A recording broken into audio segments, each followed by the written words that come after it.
I've been trying to keep track this morning. A number of folks are going through committees. Oh, Mike Lee's on TV right now. One of our best from neighboring Utah. Mentioned, of course, is eventually one of those replacements on the Supreme Court of the United States. Although he recommends his brother, says his brother, who's a judge in Utah, would be a better choice. Well, if you can get two Lees in Washington, I don't think that's a bad thing. Bill Colley with you on Top Story on News Radio 1310, KLIX, and NewsRadio1310.com. I've been thinking a lot about money lately. I think about it because, of course, I'm about 10 years away from an official retirement. Maybe if I don't have any serious health issues, I'll go on a bit longer. But we all have to be thinking about these things. And I bring that up because 15 minutes ago, we heard a comment too on during one of the breaks from Waddell and Reed. Waddell and Reed here in Twin Falls. Now, I got to tell you, Waddell and Reed has been in business since 1937. For you folks listening out there, that's 80 years, right? I mean, you can do the math very quickly in your head. One of the oldest firms that offers mutual funds, Waddell and Reed owns and manages two mutual fund families and invests by a conservative nature. Waddell and Reed, you could say, knows what it's doing because, well, 80 years is pretty good track record. Waddell and Reed will take a more planning approach and take a look at each piece of the puzzle for clients, building proper expectations. They'll build those plans around your needs and your goals. Waddell and Reed will help you manage the money, and it takes planning personally. 9:35. Bill Colley with you this morning on Top Story on News Radio 1310, KLIX, and NewsRadio1310.com.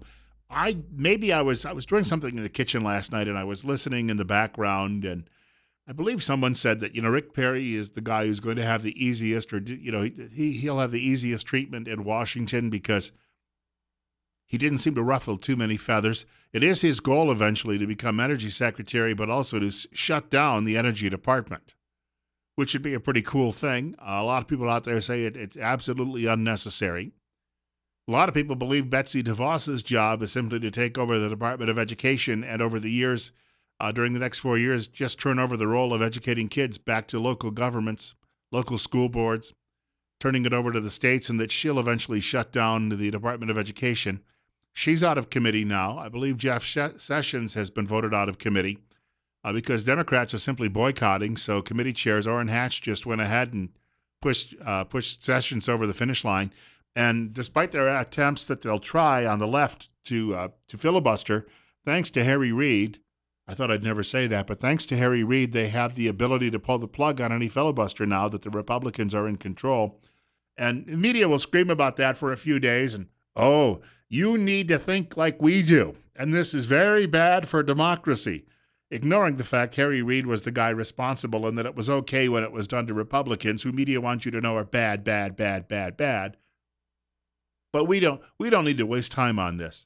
We need to get these people confirmed and get them in charge of their departments and just don't let the grandstanding go on. Just get it out of the way. 9:37, Bill Colley with you on Top Story, and you're up next. You're on the air on KLIX. Yeah, Bill, sorry to throw things off track for just a second, but I'm your Stone Age listener, and I'm not online. But you, so I can't find this out myself, but you mentioned that Steve Bannon is an ex-naval officer. Yeah. Could you, do you have any more details as to what he did or what his rank was? Or not in the USA Today story, no. Just that he was an officer for 7 years, and when he left the Navy, he went to work after going through, I think, getting an MBA from one of the, I think it might have even been Harvard. He ended up going to work on Wall Street for a number of years and then drifted over to the editorial board at Breitbart. I see. Okay, thanks a lot, Bill. I want to thank you for the call, too, as well. I do understand there are people out there who, well, if you don't have to be online, I'm not making fun of anybody who isn't, because I was one of the last of my social circle to ever get a computer. I was the last in my social circle to get a smartphone or even a cell phone, and I didn't see the need for spending a lot of money on all of these things, because I tell the story. My parents we didn't have cable growing up, so television was free over the air. We always got discounts on them because my uncle sold them, and for a brief period, my dad actually he ran one of the stores. But we didn't have to worry about cable bills, so you weren't throwing away money in that situation every month. You didn't have these fancy telephone plans, and you had one telephone with a landline coming into the house. So people were likely they were ahead back in those days because they didn't have all of these extras. I mean, it's like having an extra utility bill now to have all of these the television and internet and all of those things in the house. And it also is a great distraction. It takes up a lot of your time while you're watching cat videos all day when you could be doing something else. I admit all of that. Uh, but for me, for the job, it has become a necessity. Just I've got to do all the social media. I wouldn't do social media if it wasn't for the job. That is the Facebook and the LinkedIn and the Twitter and the Instagram. And I mean, the list goes on and on and on and on and on. And, we're not, we don't have regular 8-hour workdays anymore because we're constantly plugged into all of this and we're expected to be doing all of this 24/7, 7 days a week. That's why I guess I said 24/7. Okay, I got it. I'm being redundant. Uh, but yeah, Bannon has an incredible resume, and I think he's a man worth listening to. He's not saying let's go to war with China. He's not saying let's go to war with the Muslims. He's saying we probably will be. All right, well, let's start making plans if that ever happens. It's called caution. It's 26 right now. More coming up in just a moment. Bill Colley with you on Top Story on KLIX.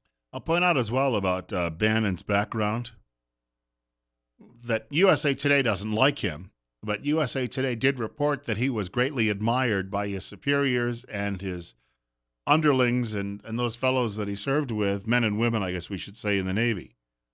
So if they're making that admission, then I guess it's it probably grudgingly they made that admission. 25 right now. Bill Colley with you on Top Story on News Radio 1310, KLIX and newsradio1310.com. I just caught this news flash. California, the state of California is moving to, they're going to pass a law to tell police officers in the state not to cooperate with immigration services. The entire state will become a sanctuary state. Now, California has said it may secede from the union, and good riddance. On the other hand, if you've got this huge population, you've got 40 million people there, I guess they'd have to understand because of all the welfare, chiselers in that state, they were partly responsible. In fact, they have a huge share of the $20 trillion debt that this country has. So if California wants to secede, then as a proportion of the population, more than a tenth of the country lives in California. So they may be on the hook for what, $3-4 trillion of that debt? As long as they're willing to take care of their fair share, they can go anytime. I think make it clear to them, though, that they were responsible for that and see how well that goes over. You can continue to try and defy federal law. That's what, happened when South Carolina decided to attack Fort Sumter, but it brings a really bad reaction sometimes.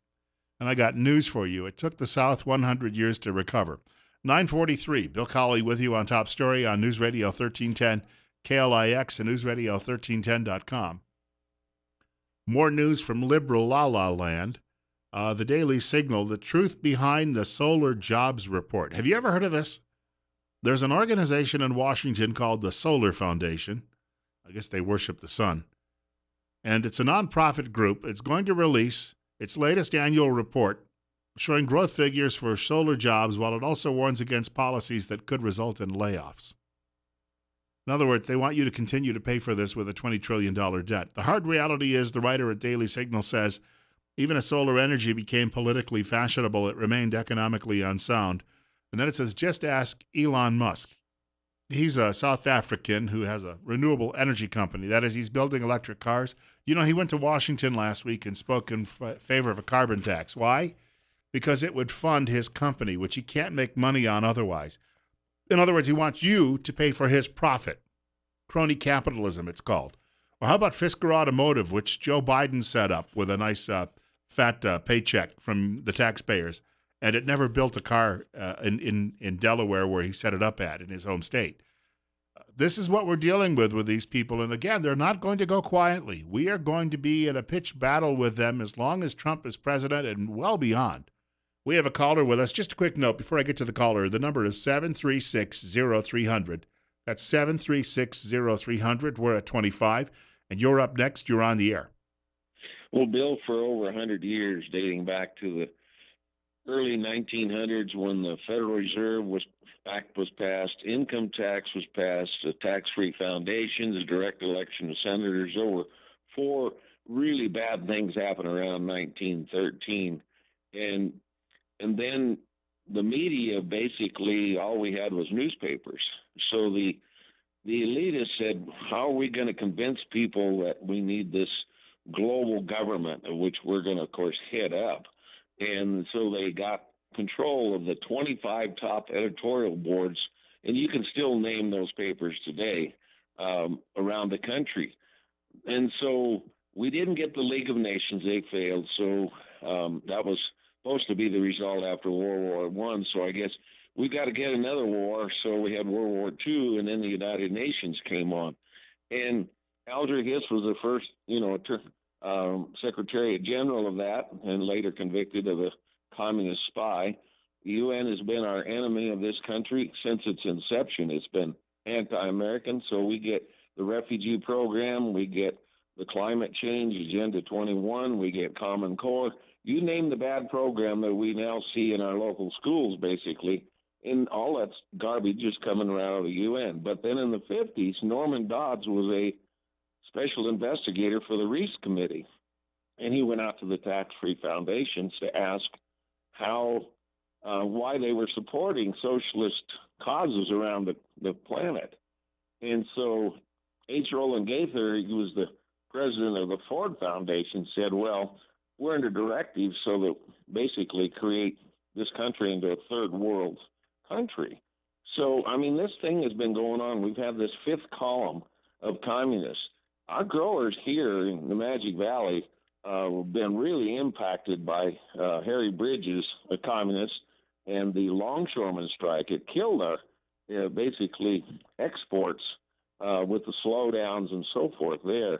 I mean, everything they do is to make this country a third world country and bring us down to our knees.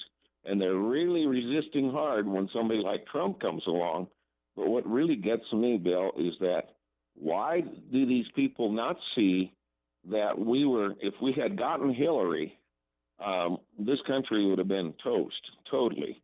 And now we have a chance. I think God's given us one last chance. And if we don't support Trump and get on board, he's not perfect, but none of us are.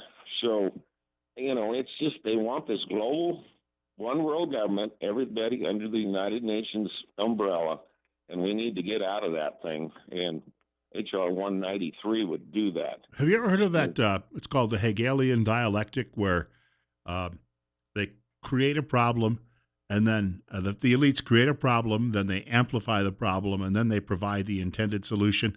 You referenced the longshoreman strike. So you destroy the farming community in certain parts of the country.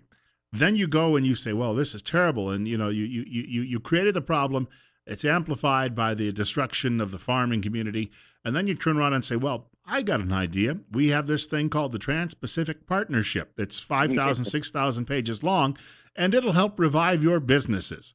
But, of course, it's going to help control all of our environmental laws, and it's going to help control our freedom of movement in our own countries. And we're just going to have to give more and more of our sovereignty away to these international organizations. That's exactly what's going on there.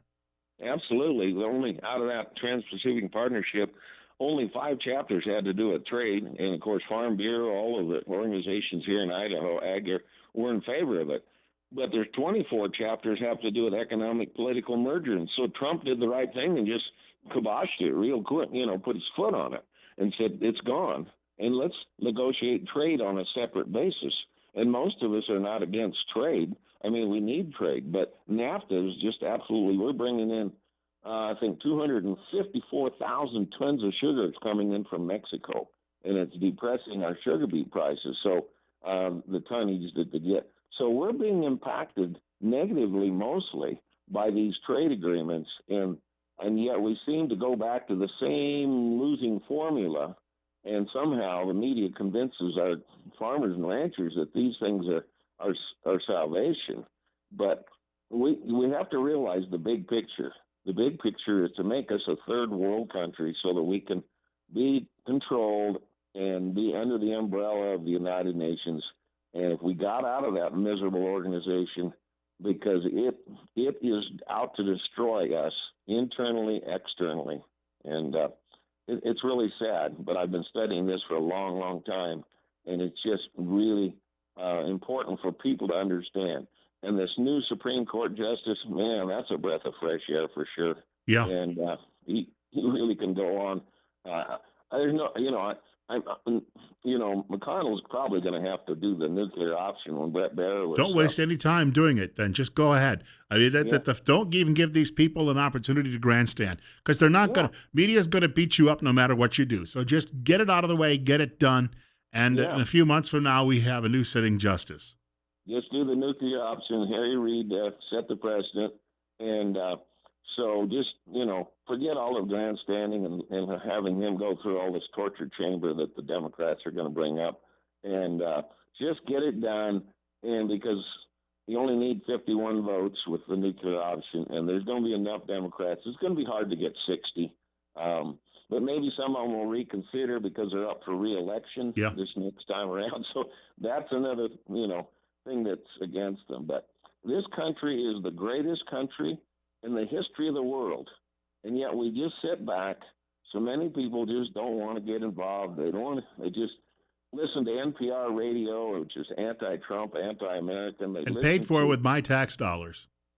yeah, it's just it's really sad that the sources of news, if you haven't studied the Constitution and the Bill of Rights and the Declaration of Independence and our founding fathers as to what was really the original, and they say, well, we don't know what the original. I've got 2 volumes that Madison wrote himself of all the notes that were taken during the Constitutional Convention. We know exactly what they meant.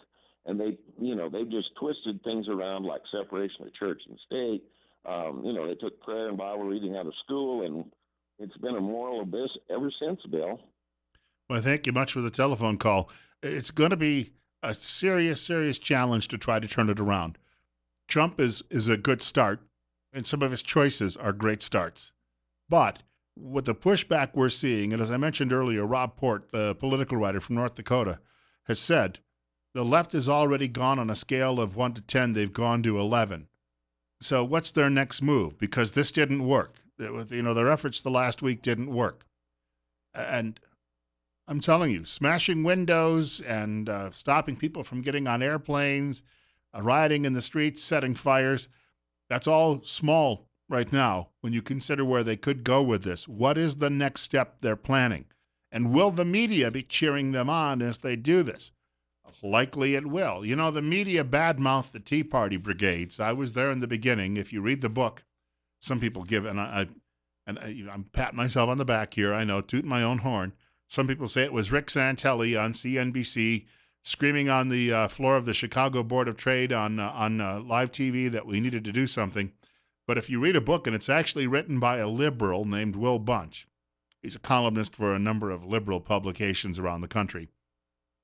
Will Bunch wrote a book called The Backlash, which is about the rise of the Tea Party movement. My sister jokes that half the first chapter is about me, but it was about my efforts as a radio talk show host to encourage people to go to a town hall meeting because we had a rhino Republican congressman named Mike Castle, and he had voted for cap and trade. He was on board with Obamacare and all of these things, and he would hold these town hall meetings periodically around the state. When I lived in Delaware, all this happened. He'd hold these town hall meetings, and usually the same 12 suspects would show up and, hey, Mike, it's good to see you. Thank you for bringing me money from the federal treasury that we all paid into for my pet project. Oh, you're very welcome. Good to see you, and I hope you'll kick back some of that in the form of a campaign contribution.